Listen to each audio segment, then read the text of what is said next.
सभी पूर्ण आत्माओं को मेरा नमस्कार। एक किसी ने प्रश्न किया था कि क्या परमात्मा की खोज हिमालय में जाने के बाद ही हो सकती है, क्योंकि काफी साधु सन्यासी ऐसे हैं जो साधु बर्फ हिमालय में जाके बर्फों के बीच साधना करते हैं और ध्यान केंद्रित करने की कोशिश करते हैं। क्या हिमालय पे जाके ही हम परमात्मा को पा सकते हैं या उनको जान सकते हैं, या फिर कोई और रास्ता भी है कि इतना तप करने के पश्चात ही परमात्मा दर्शन देंगे? ऐसा है, तप तो आपको करना होगा, लेकिन इसकी कोई विशेषता नहीं है कि आप बर्फ में जाके ही, हिमालय में जाके बर्फ के बीच पड़ जाएं और आधा ढक ले अपने शरीर को, तो उसकी कोई आवश्यकता नहीं है। परमात्मा ने ऐसा कहीं, जितने भी महापुरुष हैं उन्होंने परमात्मा के लिए ऐसा नहीं बताया, क्योंकि जिन्होंने जाना उन्होंने क्या बताया?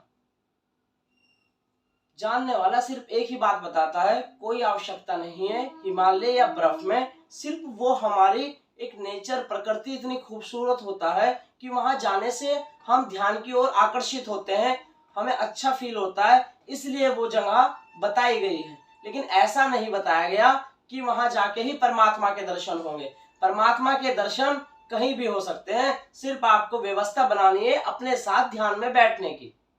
ध्यान में जब बैठेंगे उसके बाद ही परमात्मा आपको दर्शन देंगे, और उसके लिए कोई ऐसी अलग से कोई वो नहीं बनाई गई है जगह पृथ्वी पर, पूरे ब्रह्मांड में कहीं पर, कि अलग से आप बैठ के ध्यान करें और आपको परमात्मा के दर्शन हो जाए।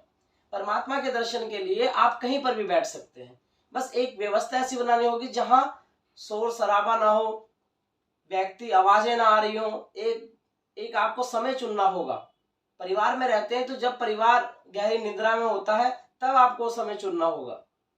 आपको अपनी व्यवस्था स्वयं बनानी होगी। वो व्यवस्था या ऐसे नहीं कि कहीं आप जाके बैठ जाएं या हिमालय में आप चले जाएं और साधु सन्यासी के पास कहें कि आप बर्फ में रहते हैं, आपको तो ज्ञान है। ऐसा नहीं है।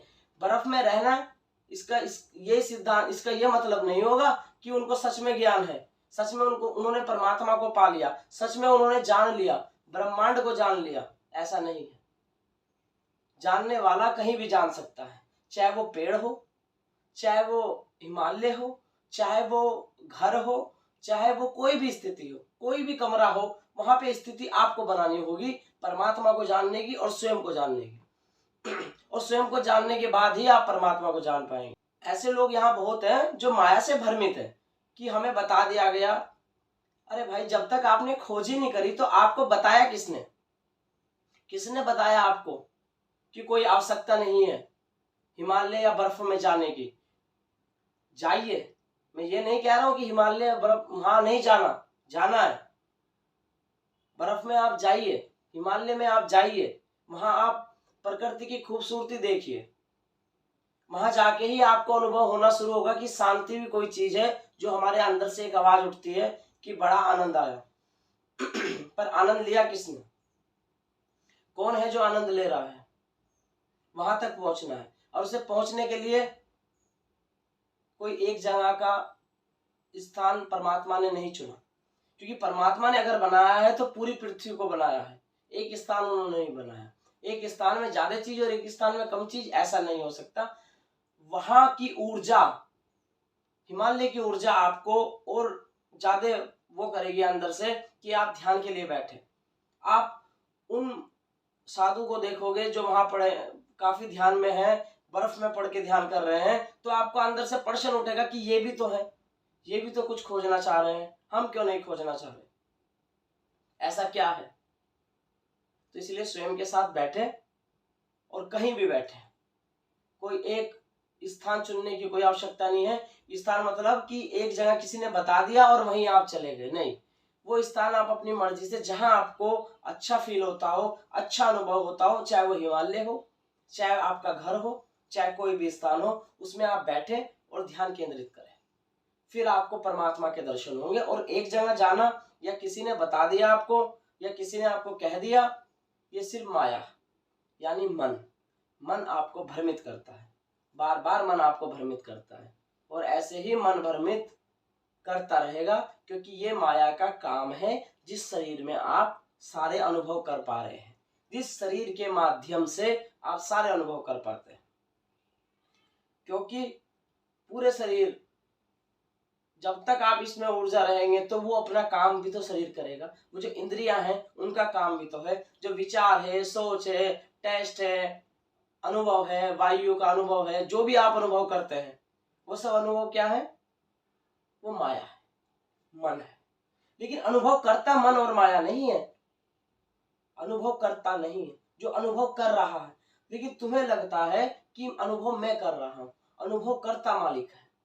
कर्ता तक पहुंच जाओ, सारे प्रश्न ही समाप्त हो जाएंगे कि हिमालय पे जाना है या कहीं और जाना है या समुद्रों में जाना है। सारे प्रश्न ही आपके समाप्त हो जाएंगे, क्योंकि यही माया से भ्रमित है। माया से भ्रमित यानी जो किसी ने बता देना और हमने उसको मान लेना। हमारे मानने से प्रकृति नहीं चलती, हमारे मानने से ब्रह्मांड नहीं चलता। हमारी सोच आज कुछ होती है और ब्रह्मांड में होता कुछ है।